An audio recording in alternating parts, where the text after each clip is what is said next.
गांव का नाम था रामपुर, एक साधारण सा गांव जहां ज्यादा कुछ खास नहीं था। मिट्टी के घर, कच्ची सड़कें और हर सुबह पक्षियों की चहचहाहट के साथ खुलती दिनचर्या। इसी गांव के कोने में एक पुरानी सी चाय की दुकान थी जिसका नाम कोई बोर्ड पर नहीं लिखा था, लेकिन गांव वाले उसे राजू टी स्टॉल कहकर ही जानते थे। दुकान का मालिक था राजू, सिर्फ 14 साल का लड़का। राजू का जीवन उस उम्र में वैसा नहीं था जैसा बाकी बच्चों का होता है। जब दूसरे बच्चे स्कूल बैग लेकर सुबह स्कूल जाते थे, राजू अपने छोटे से चूल्हे में कोयला डालकर चाय बनाने लगता था। उसके हाथों में कॉपी पेन नहीं, बल्कि काली केतली और चाय की प्यालियां होती थीं। राजू के पिता, जो गांव में बढ़ई का काम करते थे, एक एक्सीडेंट में चल बसे थे। मां बीमार रहती थीं, सांस की बीमारी थी और ज्यादा चल फिर नहीं सकती थी। घर चलाने का जिम्मा अचानक राजू के कंधों पर आ गिरा था। सुबह का समय था, धूप हल्की हल्की निकल रही थी। राजू ने अपनी दुकान खोली, केतली चढ़ाई और मेज पर एक पुरानी किताब रख दी, विज्ञान कक्षा 8। वह जब भी फुर्सत पाता पढ़ाई में लग जाता। अबे ओ राजू, 2 कटिंग चाय ला। गांव के बबलू भैया की आवाज आई। राजू मुस्कुराया, अभी लाया भैया। उसी समय गांव की बस रुकी। उससे उतरे एक सज्जन, साफ सुथरे कपड़े, आंखों में गहराई और चेहरे पर शांति।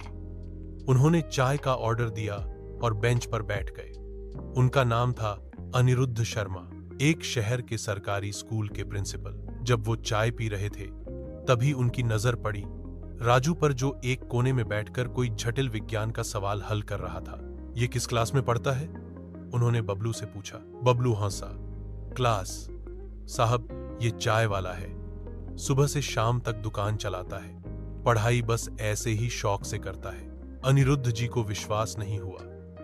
उन्होंने राजू को पास बुलाया। बेटा, ये किताबें क्यों पढ़ रहे हो? राजू बोला, साहब, मुझे इंजीनियर बनना है, पर अभी तो दुकान चलानी पड़ती है। मां बीमार है, स्कूल जाना छूट गया 2 साल से। अनिरुद्ध जी ने उसकी आंखों में वो चमक देखी जो सिर्फ सच्चे सपने देखने वालों में होती है। उन्होंने उस दिन चुपचाप चाय पी, पैसे दिए और चले गए। लेकिन उस रात वो राजू की आंखें उन्हें सोने नहीं दे रही थी। अगले हफ्ते रविवार को जब दुकान खुली तो राजू को यकीन नहीं हुआ। सामने अनिरुद्ध जी खड़े थे और उनके साथ थे शहर के एक पत्रकार, गांव के सरपंच और पास वाले स्कूल के प्रिंसिपल। राजू, अनिरुद्ध जी बोले, अब तुम्हें दुकान नहीं, स्कूल जाना है। हमने मिलकर तुम्हारी स्कूल की फीस, किताबें और यूनिफॉर्म सबका इंतजाम कर दिया है। राजू कुछ नहीं बोल पाया। उसकी आंखों से आंसू गिरने लगे। उसने धीरे से मां की ओर देखा, जो दुकान के पीछे बैठी थी। वो भी रो रही थी। ये आंसू थे उम्मीद के। राजू ने अगले दिन स्कूल जाना शुरू किया। वो सबकी नजरों में एक मिसाल बन गया। गांव के बच्चे, जो पहले स्कूल से कतराते थे, अब राजू को देखकर प्रेरणा लेने लगे। हर सुबह वो पहले दुकान की सफाई करता, मां को दवा देता, फिर स्कूल जाता। दोपहर में लौटकर थोड़ी देर दुकान संभालता और फिर पढ़ाई करता। उसने हर परीक्षा में टॉप किया। विज्ञान में उसकी रुचि इतनी बढ़ी कि जिला स्तरीय साइंस फेयर में उसने एक प्रोजेक्ट बनाया, कम लागत वाला वाटर प्यूरिफायर। वहीं पर मौजूद एक ईट प्रोफेसर ने उसका प्रोजेक्ट देखा और उसे स्कॉलरशिप के लिए नामांकित किया। समय बीतता गया। राजू ने 12वीं में 94% अंक लाए और आईआईटी बॉम्बे में दाखिला पा लिया। गांव वालों ने ढोल नगाड़ों के साथ उसे स्टेशन छोड़ा।